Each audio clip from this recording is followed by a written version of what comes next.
નમસ્કાર દર્શક મિત્રો, તહેલકા ન્યૂઝમાં આપનું સ્વાગત છે અને હું આપની સાથે વૈશાલી પોમાર.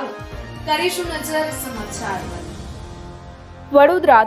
વડોદરા જિલ્લાના ભાયલી વિસ્તારમાં અને સમાની નવરચના સ્કૂલને બોમ્બથી ઉડાવી દેવાની ધમકી.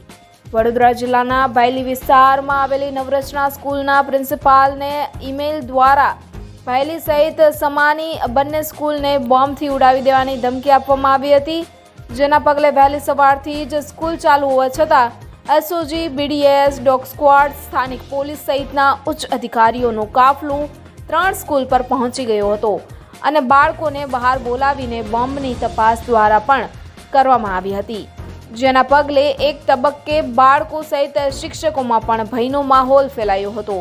વડોદરા એરપોર્ટને અવારનવાર બોમ્બથી ઉડાવી દેવાની ધમકીના ઈમેલ મળતા રહે છે, ત્યારે હવે સ્કૂલોને ટાર્ગેટ કરવામાં આવી હતી તેવું જાણવા મળી રહ્યું છે. ત્યારે ગઈકાલે 24 જાન્યુઆરીના રોજ વહેલી સવારના 4 વાગ્યાની આસપાસના સમય દરમિયાન ભાયલી વિસ્તારમાં આવેલી નવરચના સ્કૂલના પ્રિન્સિપાલને ભાયલી તથા સમાની નવરચનાની 2 સ્કૂલને બોમ્બથી ઉડાવી દેવાની ધમકીનો ઈમેલ આવ્યો હતો, જેથી પ્રિન્સિપાલ દ્વારા પોલીસને જાણ કરાતા વહેલી સવારથી જ બંને સ્કૂલો પર એસઓજી, બીડીએસ, ડોગ સ્ક્વોડ, સ્થાનિક પોલીસનો કાફલો તૈનાત કરી દેવામાં આવ્યો હતો.